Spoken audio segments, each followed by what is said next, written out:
जैसा कि को पता है कि हम भारतीय राज्य व्यवस्था यानी कि इंडियन पॉलिटी को पार्ट वाइज कवर कर रहे हैं, जिसमें हमने भाग 1 में ऐतिहासिक पृष्ठभूमि यानी कि हिस्टोरिकल बैकग्राउंड पे पहले नज़र डाला, फिर मेकिंग ऑफ द कॉन्स्टिट्यूशन संविधान के निर्माण पे नज़र डाला।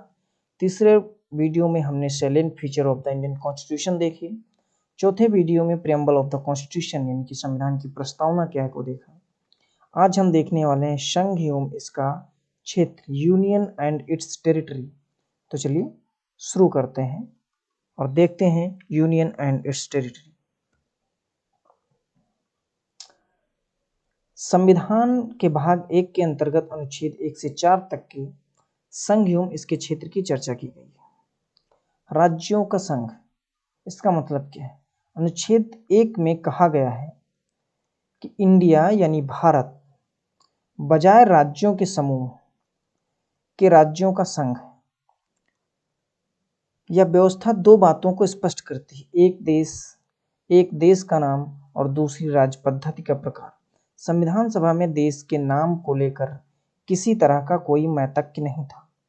कुछ सदस्यों ने सलाह दी कि इसके परंपरागत नाम भारत को रहने दिया जाए, जबकि कुछ ने आधुनिक नाम इंडिया की वकालत की। इस तरह भारतीय संविधान सभा ने दोनों को स्वीकार किया, इंडिया जो कि भारत है, दूसरे देश को संघ बताया। यद्यपि संविधान का ढांचा संघीय है, डॉक्टर बी.आर. अम्बेडकर के अनुसार राज्यों का संघ उक्ति को संघीय राज्य के स्थान पर महत्व देने के दो कारण। एक, भारतीय संघ राज्यों के बीच में कोई समझौते का परिणाम नहीं, जैसा कि अमेरिका संघ में और दो राज्यों के संघ में विभक्त होने का कोई अधिकार नहीं। यह संघ है कि यह विभक्त नहीं हो सकता, पूरा देश एक है और विभिन्न राज्यों में प्रशासनिक सुविधा के लिए बटा हुआ है। इसको सरल भाषा में हम ऐसे समझते हैं कि जैसे जब अमेरिका आज़ाद हुआ तो अमेरिका में छोटे छोटे कई राज्य थे और सब राज्यों ने मिलकर, अमेरिका पहले कोई देश नहीं था, सब राज्यों ने मिलकर एक नए देश की संकल्पना की जिसका नाम अमेरिका पड़ा। भारत में ऐसा कुछ नहीं हुआ। भारत पहले से था, उसमें से भारत का जो मुख्य ब्रिटिश इंडिया था उसने पहल करके सबको आपस में जोड़ा और वो कोई मतलब राज्यों की सहमति से नहीं बना है, ठीक है। तो इसलिए, और अमेरिका में क्या है कि अमेरिका का कोई भी राज्य अमेरिकी संघ से अलग हो सकता है, लेकिन भारत में ये व्यवस्था नहीं है। भारत का कोई भी राज्य भारत से अलग नहीं हो सकता। अनुच्छेद 1 के अनुसार भारत क्षेत्र की 3 श्रेणियों में बांटा गया: राज्यों का क्षेत्र, संघ क्षेत्र, ऐसे क्षेत्र जिन्हें किसी भी समय भारत सरकार द्वारा अधिग्रहित किया जा सकता। राज्यों एवं संघ शासित राज्यों के नाम उनके क्षेत्र विस्तार को संविधान की पहली अनुसूची में दर्शाया गया है। इस वक्त 29 राज्य एवं 7 केंद्र शासित प्रदेश हैं, जो कि ये 2005 एडिशन है, पहले का है। 28 राज्य और 9 केंद्र शासित प्रदेश हैं। 28 राज्य कौन से? पहले 29 राज्य थे, जब जम्मू कश्मीर राज्य हुआ करता था, अब मात्र 28 राज्य बचे हैं, वो राज्य खत्म हो गए, ठीक है। अब वो 2 यूनियन टेरिटरी में बन गया है, लद्दाख और जम्मू और कश्मीर, और अब केंद्र शासित प्रदेश हो गए हैं 9। राज्यों के संदर्भ में संविधान के उपबंध की व्यवस्था सभी राज्यों पर समान रूप से लागू होती है। ये ध्यान देने योग्य बात नहीं है, क्योंकि जम्मू एवं कश्मीर को छोड़कर नहीं है, क्योंकि 5 अगस्त 2019 को जब से ये आर्टिकल 370 हटा है, तब से संविधान हमारा पूरे देश में कश्मीर से लगा के कन्याकुमारी तक एक ही लगता है। यद्यपि कुछ राज्यों के लिए विशेष उपबंध हैं: महाराष्ट्र, गुजरात, नागालैंड, असम, मणिपुर, आंध्र प्रदेश, तेलंगाना, सिक्किम, मिजोरम, अरुणाचल प्रदेश, गोवा एवं कर्नाटक।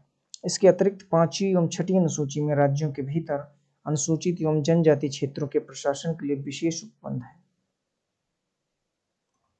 उल्लेखनीय है कि भारत के क्षेत्र भारत का संघ से ज्यादा व्यापक अर्थ समेटे हैं, क्योंकि बाद वाले में सिर्फ राज्य शामिल है, जबकि पहले में न केवल राज्य वरन बल्कि संघ शासित क्षेत्र एवं वे क्षेत्र जिन्हें केंद्र सरकार द्वारा भविष्य में कभी भी अधिग्रहित किया जा सकता है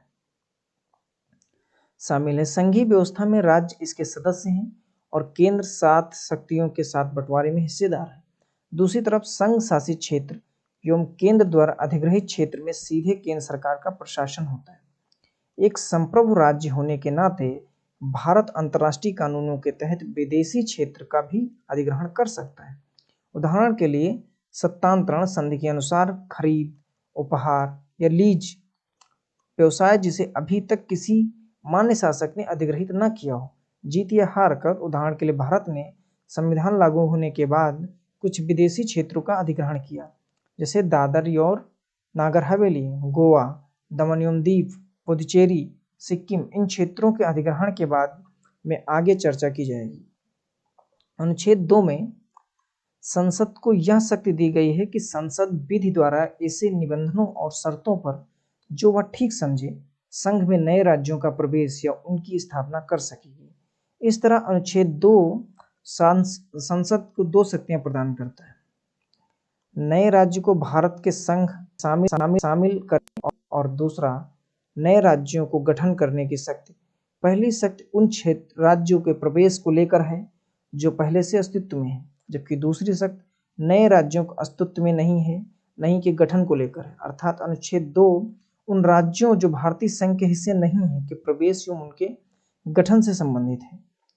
दूसरी ओर अनुच्छेद 3 भारतीय संघ के नए राज्यों के निर्माण या वर्तमान राज्यों में परिवर्तन से संबंधित है। दूसरे शब्दों में अनुच्छेद 3 में भारतीय संघ के राज्यों के पुनर्सीमन की व्यवस्था करता है। राज्यों के पुनर्गठन संबंधी शक्ति जो है संसद की जो शक्ति है, अनुच्छेद 3 में संसद को अधिकृत करता है। अनुच्छेद 3 संसद को अधिकृत करता है कुछ चीजों के लिए, वो कुछ इस प्रकार है। किसी राज्य में से उसका राज्य क्षेत्र अलग करके अथवा 2 या अधिक राज्यों को या राज्यों के भागों को मिलाकर अथवा किसी राज्य क्षेत्र को किसी राज्य के भाग के साथ मिलाकर नए राज्य का निर्माण कर सकेगी। किसी राज्य के क्षेत्र को बढ़ा सकेगी, किसी राज्य को क्षेत्र का घटा सकेगी, किसी राज्य की सीमाओं में परिवर्तन कर सकेगी, किसी राज्य के नाम में परिवर्तन कर सकेगी। हालांकि इस संबंध में अनुच्छेद 3 में 2 शर्तों का उल्लेख किया गया है। पहले ये देख लेते हैं कि ये जो घटाने बढ़ाने का चक्कर ये क्या है। जैसे कि उत्तर प्रदेश और उत्तराखंड 2002 से पहले एक राज्य हुआ करता था, जैसे बिहार और झारखंड, जैसे तेलंगाना और आंध्र प्रदेश, ये अलग हुए, इनकी सीमाएं घटी और बढ़ी। तो ये संसद को अनुच्छेद 3 के द्वारा अधिकार प्राप्त है कि वह किसी भारतीय राज्य को जब चाहे उसका क्षेत्र घटा सकती है, क्षेत्र बढ़ा सकती है, उसको कई छोटे छोटे राज्यों में विभक्त कर सकती है, उसका कभी भी नाम बदल सकती है, लेकिन कुछ शर्तों के अनुसार। एक उपरोक्त परिवर्तन से संबंधित कोई अध्यादेश राष्ट्रपति की पूर्व मंजूरी के बाद ही संसद में पेश किया जा सकता है। संस्तुत से पूर्व आदेश से संबंधित राज्य के विधानमंडल को मत जानने के लिए भेजता है। हालांकि यह मत निश्चित सीमा के भीतर दिया जाना है। इसके अतिरिक्त संसद की नए राज्यों के निर्माण करने की शक्ति में किसी राज्य या संघ क्षेत्र के किसी भाग को किसी अन्य राज्य या संघ क्षेत्र में मिलाकर अथवा नए राज्य या संघ क्षेत्र में मिलाकर अथवा नए राज्य या संघ क्षेत्र का निर्माण सम्मिलित है। राष्ट्रपति राज्य विधानमंडल के मत को मानने के लिए बाध्य नहीं है। कि मतलब जिस राज्य को, मान लो आंध्र प्रदेश को तेलंगाना में बांटा गया और राष्ट्रपति उसको उस राज्य को पत्र लिखता है और उससे पूछता है कि हम आपके राज्य को 2 भागों में बांट रहे हैं, क्या आप इससे सहमत हैं? अब ये राष्ट्रपति को फर्क नहीं पड़ता कि आप सहमत हैं या नहीं, वो एक कॉन्स्टिट्यूशनल फॉर्मेलिटी है जो राष्ट्रपति उसको सूचित करता है कि आप बताइए आपका मत है इस बंटवारे में या नहीं। बाकी उसकी बात का कोई महत्व नहीं पड़ता कि वो चाहता है या नहीं चाहता है, और इसे स्वीकार या अस्वीकार कर सकता है भले ही उसका मत समय पर आ गया हो।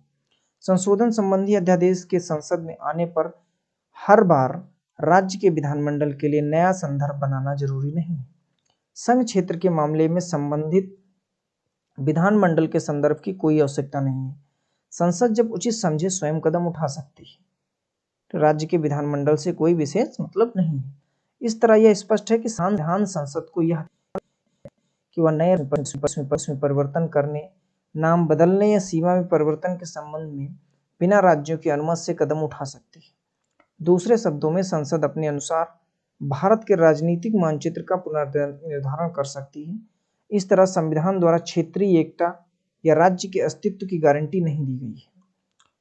इस तरह भारत को सही कहा गया है कि विभक्त राज्यों का अविभाज्य राज्य, अविभाज्य संघ। संघ सरकार राज्य को समाप्त कर सकती है, जबकि राज्य सरकार संघ को समाप्त नहीं कर सकती है। कल को केंद्र सरकार, संघ सरकार चाहे तो उत्तर प्रदेश के 4 भाग कर दे और उत्तर प्रदेश का नाम कोई कुछ भी कर दे, लेकिन उत्तर प्रदेश अगर कल को चाहे कि संघ सरकार को बदल दे तो वो शक्ति हमारे संविधान ने नहीं दी है। दूसरी तरफ अमेरिका में क्षेत्रीय एकता या राज्यों के अस्तित्व को संविधान द्वारा गारंटी दी गई है। अमेरिकी संघीय सरकार नए राज्यों का निर्माण या उनकी सीमाओं में परिवर्तन बिना राज्यों की अनुमति के नहीं कर सकती है। इसलिए अमेरिका को अविभाज्य राज्यों का अविभाज्य संघ कहा गया है। संविधान अनुच्छेद 4 में यह स्वयं घोषित किया गया है कि नए राज्यों का प्रवेश या गठन। अनुच्छेद 2 के अंतर्गत नए राज्यों के निर्माण, सीमाओं, क्षेत्रों और नामों में परिवर्तन अनुच्छेद 3 के अंतर्गत को संविधान के अनुच्छेद 368 के तहत संशोधन नहीं माना जाएगा। यानी कि अनुच्छेद 2, अनुच्छेद 3 में जो भी या अनुच्छेद 4 में जो भी संशोधन होंगे राज्यों से संबंधित, उन संशोधनों को जो अनुच्छेद 368 के तहत संविधान में संशोधन होते हैं उस अनुरूप नहीं माना जाएगा। अर्थात इस तरह का कानून एक सामान्य बहुमत और साधारण विधायी प्रक्रिया के जरिए पारित किया जा सकता है कि संसद को यह भी अधिकार है कि वो किसी राज्य के क्षेत्र को समाप्त कर सकती है। अनुच्छेद 3 के अंतर्गत भारतीय क्षेत्र को किसी अन्य देश को दे दे। यह प्रश्न उच्चतम न्यायालय के सामने तब आया जब 1960 में राष्ट्रपति द्वारा एक संदर्भ के जरिए उससे इस बारे में पूछा गया। केंद्र सरकार का निर्णय कि बेरूवाड़ी संघ पश्चिम बंगाल पर पाकिस्तान का नेतृत्व हो ने राजनीतिक विद्रोह और विवाद को जन्म दिया, जिस कारण राष्ट्रपति के संदर्भ से लिया गया। उच्चतम न्यायालय ने कहा कि संसद की शक्ति राज्यों की सीमा समाप्त करने और अनुच्छेद 3 के अंतर्गत भारतीय क्षेत्र को अन्य देश को देने की नहीं है। यह कार्य अनुच्छेद 368 में संशोधन करके ही किया जा सकता है। इस तरह नौवें संशोधन अधिनियम 1960 के प्रभावी होने पर उक्त क्षेत्र को पाकिस्तान को स्थानांतरित कर दिया गया। जब पूरा मामला कुछ इस प्रकार है कि जो बेरूवाड़ी का क्षेत्र था वो पाकिस्तान का वो जो वहां पे जो है नेतृत्व था, तो भारत चाहता था कि ये पाकिस्तान को दे दिया जाए और अनुच्छेद 3 में सिर्फ भारतीय राज्यों को, भारत के जो सीमा है उसके अंदर उसको घटा बढ़ा तोड़ मरोड़ किया जा सकता है, लेकिन क्या किसी विदेश यानी कि किसी अन्य देश को भारत के किसी राज्य क्षेत्र को दिया जा सकता है? तो ऐसा उच्चतम न्यायालय ने सलाह दी। अनुच्छेद 3 नहीं हो सकता है, बल्कि अनुच्छेद 368 जो संशोधन उसके तहत आप संशोधन करके ये काम कर सकते हैं।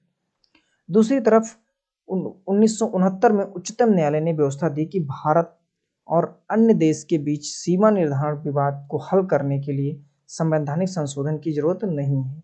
यह कार्य कार्यपालिका द्वारा किया जा सकता है। इसमें भारतीय क्षेत्र को विदेश में सौंपना शामिल नहीं है। 100वां संविधान संशोधन अधिनियम 2015 को इसलिए अधिनियमित किया गया कि भारत द्वारा कुछ भूभाग को अधिग्रहण किया जाए, जबकि कुछ अन्य भूभाग को बांग्लादेश को हस्तांतरित कर दिया जाए। उस समझौते के तहत जो भारत और बांग्लादेश की सरकारों के बीच हुआ, इस लेन देन में भारत ने 111 विदेशी अंतः क्षेत्रों इनक्लेव्स को भारत को हस्तांतरित कर दिया, जबकि बांग्लादेश ने 51 अंतः क्षेत्रों को भारत को हस्तांतरित कर दिया। इसके साथ ही इस लेन देन में प्रतिकूल दखलों का हस्तांतरण तथा 6.1 किलोमीटर असीमांकित सीमाई क्षेत्र का सीमांकन भी शामिल था। इन 3 उद्देश्यों के लिए संशोधन ने 4 राज्यों असम, पश्चिम बंगाल, मेघालय तथा त्रिपुरा के भूभाग से पहले से जुड़े सूची के प्रावधानों को भी संशोधित कर दिया। इस संशोधन को निम्नलिखित पृष्ठभूमि है। भारत और बांग्लादेश की लगभग 4096.7 किलोमीटर लंबी सीमा साझा होती है। भारत पूर्वी पाकिस्तान जमीनी सीमा का निर्धारण 1947 के रेडक्लिफ अवार्ड के अनुसार हुआ था। विवाद रेडक्लिफ अवार्ड के कुछ प्रावधानों को लेकर हुआ, जिनका समाधान 1950 के बग्गे अवार्ड के अनुसार किया जाना था। पुनः एक कोशिश इन विवादों के समाधान के लिए 1958 में नेहरू नून समझौते के द्वारा की गई। हालांकि बेरूवाड़ी यूनियन के विभाजन को सर्वोच्च न्यायालय में चुनौती की गई। सर्वोच्च न्यायालय के निर्णय के अनुपालन में संशोधन 9वां संशोधन अधिनियम 1960 पारित किया गया। लगातार मुकदमेबाजी तथा अन्य राजनीतिक घटनाक्रमों के चलते यह अधिनियम सूचित नहीं किया जा सका। भूतपूर्व वर्तमान बांग्लादेश की भूभागों को लेकर 16 मई 1974 को भारत बांग्लादेश की जमीनी सीमा को सीमांकन एवं संबंधित मामलों के लिए दोनों देशों के साथ एक समझौता हुआ ताकि इस जटिल मुद्दे को हल किया जा सके। इस समझौते की भी अभिपुष्टि नहीं की जा सकी क्योंकि यह जमीन के स्थानांतरण का मामला था जिसके लिए संविधान संशोधन की जरूरत थी। इस संबंध में जमीन और उस क्षेत्र विशेष को चिन्हित करने की जरूरत थी जिसे हस्तांतरित किया जाना था। इसके पश्चात असीमांकित जमीनी सीमा प्रतिकूल कब्जे वाले भूभागों तथा अंतर क्षेत्रों के आदान प्रदान को विकसित कर 6 सितंबर 2011 को एक प्रोटोकॉल पर दस्तखत कर इस मुद्दे को हल करने का प्रयास किया गया, जो कि भारत बांग्लादेश के बीच जमीनी सीमा समझौता 1974 के अभिन्न हिस्सा है। इस प्रोटोकॉल को असम, मेघालय, त्रिपुरा एवं पश्चिम बंगाल राज्य सरकारों के सहयोग एवं समझौते से तैयार किया गया। केंद्र शासित प्रदेशों एवं राज्यों का उद्भव। देशी रियासतों का एकीकरण। आज़ादी के समय भारत में राजनीतिक इकाइयों की 2 श्रेणियां थी, ब्रिटिश प्रांत जो कि ब्रिटिश सरकार के अधीन थी और देशी रियासतें जो वहाँ के जो देशी राजा थे, राजा के शासन के अधीन लेकिन ब्रिटिश राजशाही से संबंध थे। भारतीय स्वतंत्रता अधिनियम 1947 के अंतर्गत स्वतंत्र एवं पृथक प्रभुत्व वाले देश भारत और पाकिस्तान का निर्माण किया गया। देशी रियासतों को 3 विकल्प दिए गए, या तो भारत में शामिल हो जाएं, या तो पाकिस्तान में शामिल हो जाएं, या फिर स्वतंत्र रहें। 552 देशी रियासतें भारत और भौगोलिक सीमाओं में थीं। 549 भारत में शामिल हो गई और बची हुई 3 रियासतें हैदराबाद, जूनागढ़ और कश्मीर ने भारत में शामिल होने से इनकार कर दिया। यद्यपि कुछ समय बाद इन्हें भी भारत में मिला लिया गया। हैदराबाद को पुलिस कार्यवाही के द्वारा और जूनागढ़ को जनमत के द्वारा एवं कश्मीर को विलय पत्र के द्वारा भारत में शामिल कर लिया गया।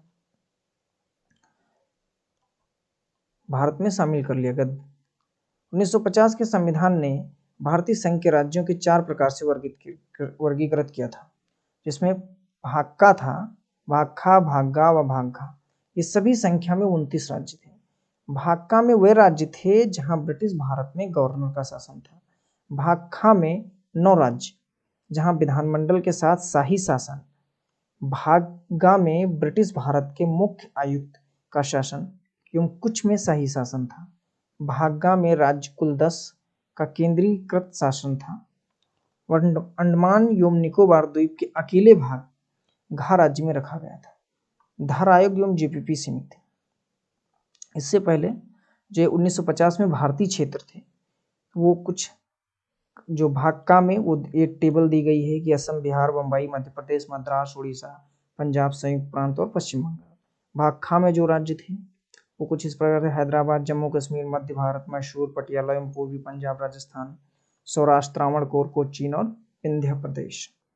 भाग गा में अजमेर, भोपाल, बिलासपुर, कूच बिहार, कुर्ग, दिल्ली, हिमाचल प्रदेश, कच्छ, मणिपुर और त्रिपुरा। और भाग घा में अकेले अंडमान और निकोबार द्वीप समूह को रखा गया था। धार आयोग और जेपीपी सीमित के बारे में देखते हैं। देशी रियासतों का शेष भारत में एकीकरण विशुद्ध रूप से अस्थायी व्यवस्था थी। इस देश को विभिन्न भागों, विशेष रूप से दक्षिण से मांग उठने वाली कि राज्यों के भाषा के आधार पर पुनर्गठन हो। जून 1948 में भारत सरकार ने एस.के. धर की अध्यक्षता में भाषाई प्रांत आयोग की नियुक्ति की। आयोग ने रिपोर्ट दिसंबर 1948 में पेश की। आयोग ने सिफारिश की कि राज्यों का पुनर्गठन भाषाई कारक के बजाय शैक्षणिक सुविधा के अनुसार होना चाहिए। इससे अत्यधिक असंतोष फैल गया। परिणाम स्वरूप कांग्रेस द्वारा सितंबर 1948 में एक नए भाषाई प्रांत समिति का गठन किया गया, जिसमें जवाहरलाल नेहरू, वल्लभ भाई पटेल और पट्टाभी सीतारामैया शामिल थे, जिसे जेवीपी समिति कहा गया के रूप में जाना जाता है। इसमें अपनी रिपोर्ट अप्रैल 1949 में पेश की और इस बात को औपचारिक रूप से अस्वीकार किया गया कि राज्यों का पुनर्गठन भाषाई आधार पर होना चाहिए। हालांकि अक्टूबर 1953 में भारत सरकार को भाषा के आधार पर पहले राज्य के गठन के लिए मजबूर होना पड़ा, जब मद्रास में तेलुगु भाषी क्षेत्रों के पृथक कर आंध्र प्रदेश का गठन किया गया। इसके लिए एक लंबा विरोध आंदोलन हुआ। अंतर्गत हड़ताल के बाद एक कांग्रेसी कार्यकर्ता पोट्टी श्रीरामुलु का निधन हो गया। फजल अली आयोग। आंध्र प्रदेश के निर्माण के अन्य क्षेत्रों से भी भाषा के आधार पर राज्य बनाने की मांग उठने लगी। इसके कारण भारत सरकार को दिसंबर 1953 में एक 3 सदस्यीय राज्य पुनर्गठन आयोग फजल अली की अध्यक्षता में गठित करने के लिए विवश होना पड़ा। इसके अन्य 2 सदस्य थे के.एम. पाणिक्कर, H.N. कुंजरू। इसने अपनी रिपोर्ट 1955 में पेश की और इस बात को व्यापक रूप से स्वीकार किया कि राज्यों का पुनर्गठन भाषा को मुख्य आधार बनाया जाना चाहिए, लेकिन इसने एक राज्य एक भाषा के सिद्धांत को स्वीकार कर दिया। इसका मत था कि किसी भी राजनीतिक इकाई के पुनर्निर्माण में भारत की एकता को प्रमुखता दी जानी चाहिए। समिति ने किसी राज्य पुनर्गठन योजना के लिए 4 बड़े कारकों को पहचान की: देश की एकता एवं सुरक्षा के अनुरक्षण एवं संरक्षण, भाषाई व सांस्कृतिक एकरूपता, वित्तीय, आर्थिक एवं प्रशासनिक तर्क, प्रत्येक राज्य एवं पूरे देश में लोगों के कल्याण की योजना और इसका समर्थन। सलाह दी कि मूल संविधान के अंतर्गत 4 आयामी राज्यों का वर्गीकरण को समाप्त किया जाए और 16 राज्यों एवं 3 केंद्र प्रशासित क्षेत्रों का निर्माण किया जाए। भारत सरकार ने बहुत कम परिवर्तनों के साथ इन सिफारिशों को स्वीकार कर लिया। राज्य पुनर्गठन अधिनियम 1956 और 7वें संविधान संशोधन अधिनियम 1956 के द्वारा भाग का और भाग खा के बीच की दूरी को समाप्त कर दिया गया और भाग गा को खत्म कर दिया गया। इनमें से कुछ को पड़ोसी राज्यों के साथ मिला दिया गया था, तो कुछ को संघ शासित क्षेत्रों के तौर पर पुनः स्थापित किया गया। परिणाम स्वरूप 1 नवंबर 1956 को 14 राज्य और 6 केंद्र शासित प्रदेशों का गठन किया गया। राज्य पुनर्गठन अधिनियम 1956 द्वारा कोच्चिन राज्य, त्रावणकोर तथा मद्रास राज्य के मालाबार तथा दक्षिण कन्नड़ के कसोरगोडे को मिलाकर एक नया राज्य केरल स्थापित किया गया। इस अधिनियम ने हैदराबाद राज्य के तेलुगु भाषी क्षेत्रों को आंध्र प्रदेश में मिलाकर एक नए राज्य आंध्र प्रदेश की स्थापना की। उसी प्रकार मध्य भारत राज्य विंध्य प्रदेश तथा ने भोपाल राज्य को मिलाकर मध्य प्रदेश राज्य का सृजन हुआ।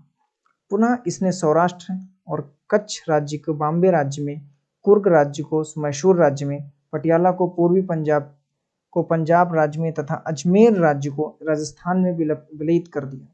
इसके अलावा इस नए संघ शासित लक्षद्वीप, मिनिकॉय तथा अमिनदीवी द्वीपों का सृजन मद्रास राज्य से काट कर किया। 1956 के बाद बनाए गए नए संघ शासित क्षेत्र। 1956 में व्यापक स्तर पर राज्यों के पुनर्गठन के बावजूद भारत के राजनीतिक मानचित्र में व्यापक विविधता और राजनीतिक दबाव के चलते परिवर्तन की आवश्यकता महसूस की गई। भाषा व सांस्कृतिक एकरूपता एवं अन्य कारणों के चलते दूसरे राज्यों से अन्य राज्यों के निर्माण की मांग उठी। महाराष्ट्र और गुजरात। 1960 में द्विभाषी राज्यों बंबई को 2 पृथक राज्यों में विभक्त किया गया: महाराष्ट्र मराठी भाषी लोगों के लिए एवं गुजरात गुजराती भाषी लोगों के लिए। गुजरात भारतीय संघ का 15वां राज्य था। दादरा एवं नागर हवेली। 1954 में इसके स्वतंत्र होने के पूर्व यहाँ पुर्तगाल का शासन था। 1961 तक यहाँ लोगों द्वारा स्वयं चुना गया प्रशासन चलता रहा। 10वें संविधान संशोधन अधिनियम 1961 द्वारा इसे संघ शासित क्षेत्रों में परिवर्तन कर दिया गया। गोवा, दमन एवं दीव। 1961 में पुलिस कार्यवाही के माध्यम से भारत में इन 3 क्षेत्रों को अधिग्रहित किया गया। 12वें संविधान संशोधन अधिनियम 1962 के द्वारा इन्हें संघ शासित क्षेत्र के रूप में स्थापित किया गया। बाद में 1987 में गोवा को एक पूर्ण राज्य बना दिया गया। इसी तरह दमन और दीव को पृथक केंद्र शासित प्रदेश बना दिया गया। पुडुचेरी का क्षेत्र पूर्वी फ्रांसीसी गठन का स्वरूप था, जिसे भारत में पुडुचेरी, कराईकल, माहे यनम के रूप में जाना गया। 1954 में फ्रांस ने इसे भारत के सुपुर्द कर दिया। इस तरह 1962 तक प्रशासन अधिग्रहित क्षेत्र को तरह चलता रहा। फिर इसे 14वें संविधान संशोधन अधिनियम द्वारा संघ शासित प्रदेश बनाया गया। नागालैंड। 1963 में नागा पहाड़ियों और असम के बाहर के त्वेनसांग क्षेत्रों को मिलाकर नागालैंड राज्य का गठन किया गया। ऐसा नागा आंदोलनकारियों की संतुष्टि के लिए किया गया। तथापि नागालैंड को भारतीय संघ के 16वें राज्य का दर्जा देने से पूर्व 1961 में असम को राज्यपाल के नियंत्रण के रखा गया। हरियाणा, चंडीगढ़ और हिमाचल प्रदेश। 1966 में पंजाब से भारतीय संघ के 17वें राज्य हरियाणा और केंद्र शासित प्रदेश चंडीगढ़ का गठन किया गया। इसके बाद सिखों के लिए पृथक सिंह ग्रह राज्य पंजाब सूबा की मांग उठने लगी। यह मांग अकाली दल नेता मास्टर तारा सिंह के नेतृत्व में उठी। सहयोग 1966 की सिफारिशों पर पंजाबी भाषी क्षेत्रों को पंजाब राज्य एवं हिंदी भाषी क्षेत्रों को हरियाणा राज्य के रूप में स्थापित किया गया। इससे लगे पहाड़ी क्षेत्रों को केंद्र शासित राज्य हिमाचल प्रदेश का रूप दिया गया। 1971 में संघ शासित क्षेत्र हिमाचल प्रदेश को पूर्ण राज्य का दर्जा दे दिया गया। भारतीय संघ का 18वां राज्य जो हिमाचल प्रदेश बना। मणिपुर, त्रिपुरा एवं मेघालय। 1972 में पूर्वोत्तर भारत के राजनीतिक मानचित्रों में व्यापक परिवर्तन आए। इस तरह 2 केंद्र शासित प्रदेश मणिपुर, त्रिपुरा एवं उपराज्य मेघालय को राज्य का दर्जा मिला। इसके अलावा 2 संघ शासित प्रदेशों मिजोरम और अरुणाचल प्रदेश मूलतः जिसे पूर्वोत्तर सीमांत एजेंसी यानी EF से जाना जाता था, भी अस्तित्व में आए। इसके साथ ही भारतीय संघ में राज्यों की कुल संख्या 21 हो गई। मणिपुर 19वां राज्य, त्रिपुरा 20वां राज्य और मेघालय 21वां। 22वें संविधान संशोधन 1969 के द्वारा मेघालय को स्वायत्त शासी राज्य बनाया गया। यह असम में उपराज्य के रूप में भी जाना जाता था, जिसका अपना मंत्रिपरिषद था। यद्यपि यह मेघालय के लोगों की महत्वाकांक्षा की पूर्ति नहीं कर पाया। मिजोरम एवं अरुणाचल प्रदेश संघ शासित प्रदेशों को असम क्षेत्र में पृथक किया गया। सिक्किम 1947 तक सिक्किम भारत का एक शाही राज्य था, जहां चोंग्याल का शासन था। 1947 में समाप्त होने पर भारत द्वारा रक्षित किया गया।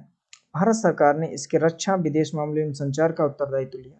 1974 में सिक्किम ने भारत के प्रति अपनी इच्छा दर्शाई। तदनुसार संसद द्वारा 35वां संविधान संशोधन अधिनियम 1974 लागू किया गया।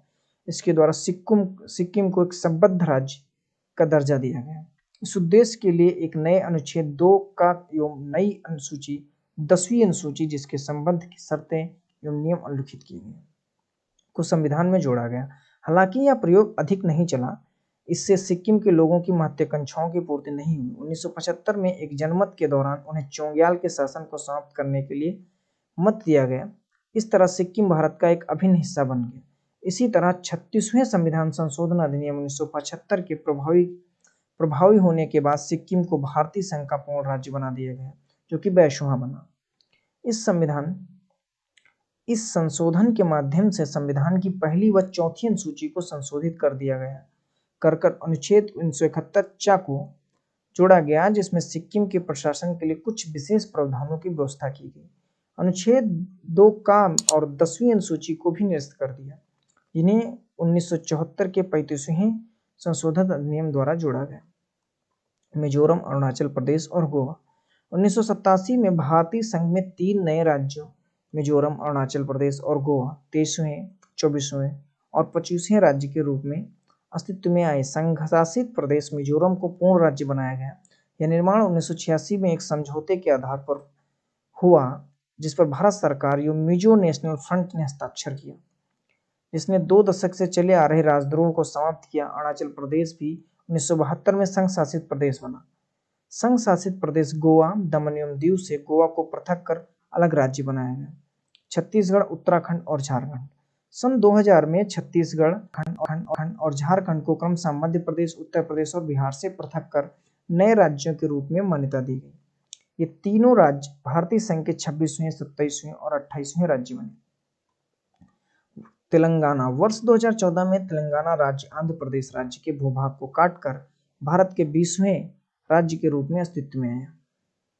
आंध्र प्रदेश राज्य अधिनियम 1953 ने भारत में भाषा के आधार पर पहले राज्य का निर्माण किया। आंध्र प्रदेश, जिसमें मद्रास के तेलुगु भाषी क्षेत्र शामिल किए गए। कुर्नूल आंध्र प्रदेश राज्य की राजधानी थी, जबकि गुंटूर में राज्य का एक उच्च न्यायालय स्थापित था। राज्य पुनर्गठन अधिनियम 1956 द्वारा हैदराबाद राज्य के तेलुगु भाषी क्षेत्रों को आंध्र प्रदेश राज्य में मिलाकर यह बृहत्तर आंध्र प्रदेश की स्थापना की गई। राज्य की राजधानी हैदराबाद स्थानांतरित की गई। पुनः आंध्र प्रदेश पुनर्गठन अधिनियम 2014 ने आंध्र प्रदेश के प्रदेश को अलग राज्यों में बांट दिया। आंध्र प्रदेश शेष तथा तेलंगाना हैदराबाद के दोनों राज्यों की संयुक्त राजधानी बनाया गया। 10 वर्षों के लिए इस अवधि में आंध्र प्रदेश अपनी अलग राजधानी बना लेगा। इसी प्रकार आंध्र प्रदेश उच्च न्यायालय का नाम बदलकर हैदराबाद उच्च न्यायालय, high court of judicature at Hyderabad कर दिया गया। उच्च न्यायालय तब तक दोनों राज्यों के लिए साझा रहेगा जब तक कि आंध्र प्रदेश राज्य के लिए अलग उच्च न्यायालय स्थापित नहीं हो जाता। इस प्रकार राज्यों और संघ शासित क्षेत्रों की संस्था 1956 में क्रमशः 14 एवं 6 से बढ़कर 2014 में क्रमशः 29 तथा 7 हो गई, जो कि वर्तमान में 28 तथा 8 है। नामों में परिवर्तन। कुछ राज्यों एवं संघ शासित क्षेत्रों के नामों में परिवर्तन किया गया। संयुक्त प्रांत पहला राज्य था जिसका नाम परिवर्तित किया गया। इसका नया नाम 1950 में उत्तर प्रदेश किया गया। हालांकि 1969 में मद्रास का नया नाम तमिलनाडु रखा गया। इसी तरह 1973 में मैसूर का नया नाम कर्नाटक रखा गया। इसी वर्ष लक्षद्वीप और मिनिकॉय एवं अमीन दीवी का नया नाम लक्षद्वीप रखा गया। 1992 में संघ शासित प्रदेश दिल्ली का नया नाम राष्ट्रीय राजधानी रखा गया। बिना पूर्ण राज्य का दर्जा दें। यह बदलाव 69वें संविधान संशोधन अधिनियम 1991 द्वारा हुआ। वर्ष 2006 में उत्तरांचल का नाम बदलकर उत्तराखंड कर दिया गया। इसी वर्ष पांडिचेरी का नाम बदलकर पुडुचेरी कर दिया गया। वर्ष 2011 में उड़ीसा का पुनः नामकरण उड़ीसा के रूप में हुआ। संघ एवं इसके क्षेत्रों से संबंधित अनुच्छेद। तो एक बार नजर डाल लेते हैं कि अनुच्छेद 1 है संघ के क्षेत्र का नाम। अनुच्छेद 2 नए राज्यों का नामांकन अथवा स्थापना। अनुच्छेद 2A सिक्किम संघ के साथ संबंध जो कि अब नहीं रहा। अनुच्छेद 3 नए राज्यों की स्थापना तथा मौजूद राज्यों की क्षेत्रफल सीमा तथा नामों से परिवर्तन। अनुच्छेद 3 अनुच्छेद 4 अनुच्छेद 2 एवं 3 के अंतर्गत बनाए गए कानून जिनके द्वारा पहली तथा चौथी अनुसूची एवं अनुपूरक एवं अनुषंगी अनुवर्ती कॉन्सिक्वेंशियल मामलों में संशोधन किया जा सके, जो इस समय भारतीय क्षेत्र 216 तक। तो कुछ राज्यों के नाम दे रखे हैं, आंध्र प्रदेश, अरुणाचल प्रदेश, असम, बिहार, छत्तीसगढ़। ये राज्य जो आपके 28 राज्य और 8 केंद्र शासित प्रदेश हैं, जो अंडमान निकोबार द्वीप समूह, चंडीगढ़, दादरा एवं नागर हवेली, दमन एवं दीव, दिल्ली, लक्षद्वीप, पांडिचेरी और जम्मू कश्मीर और लद्दाख। 9 है। दादरा एवं नागर हवेली, दमन एवं दीव को मिलाकर एक संघ शासित क्षेत्र बना दिया गया।